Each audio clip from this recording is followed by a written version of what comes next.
Hello guys, കുറേ റീലൊക്കെ കണ്ടേല്ലേ. ഇനി നമുക്ക് കുറച്ച് സ്റ്റഡി ടിപ്സ് കണ്ടാലോ. അപ്പോൾ ഫസ്റ്റ് ടിപ്പ് എന്ന് പറഞ്ഞാൽ നമ്മളിപ്പോൾ ഒരു സബ്ജക്റ്റിൽ ഒരു യൂണിറ്റ് പഠിച്ചുകൊണ്ടിരിക്കുകയാണ്.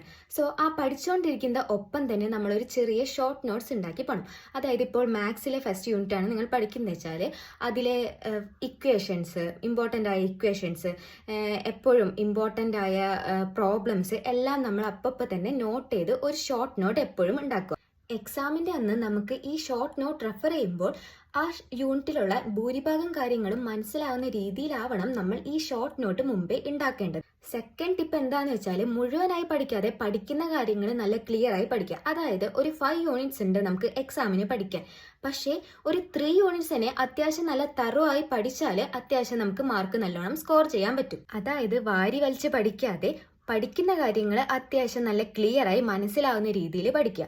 പിന്നെ എൻ്റെ സബ്ജക്റ്റ് മാത്സ് ആയതുകൊണ്ട് തന്നെ ഒരു ടിപ്പും കൂടെ ഞാൻ പറഞ്ഞു തരാം. കുറേ തവണ ഞാനും ചെയ്ത മിസ്റ്റേക്കാണിത്. അതായത് നമ്മൾ വിചാരിക്കും ഈ പ്രോബ്ലം എളുപ്പമാണ്, എനിക്ക് എന്തായാലും എക്സാമിന് കിട്ടും. പക്ഷെ അങ്ങനെ ഒരിക്കലും വിചാരിക്കരുത്. ഇത് മാത്സ് ആണ്, സയൻസോ സോഷ്യലോ അല്ല. അതായത് വായിച്ചു നോക്കി മനസ്സിലാക്കാൻ പറ്റുന്ന സബ്ജക്റ്റ് അല്ല മാത്സ്. അതായത് ഒരു പ്രോബ്ലം കാണുമ്പോൾ നമ്മൾ വിചാരിക്കും ഇത് നമുക്ക് അറിയാവുന്നതാണ്, ഇത് എന്തായാലും നമുക്ക് ചെയ്യാൻ പറ്റുന്നു. പക്ഷെ അങ്ങനെയല്ല. മാത്സ് സബ്ജക്റ്റ് എന്ന് പറയുമ്പോൾ ആ പ്രോബ്ലം നമ്മൾ എന്തായാലും ചെയ്ത് നോക്കണം. ആ പ്രോബ്ലം ഇനി ചെയ്ത് നോക്കിയില്ല എന്ന് വെച്ചാൽ എക്സാമിന് വരുമ്പോൾ ഈ പ്രോബ്ലം എനിക്ക് അറിയാവുന്നതാണ്, ചെയ്യാനൊക്കെ ഇരിക്കും. പക്ഷെ പകുതി എത്തുമ്പോൾ നമ്മൾ എന്തായാലും സ്റ്റക്കാവും. അതാണ് മാത്സ്.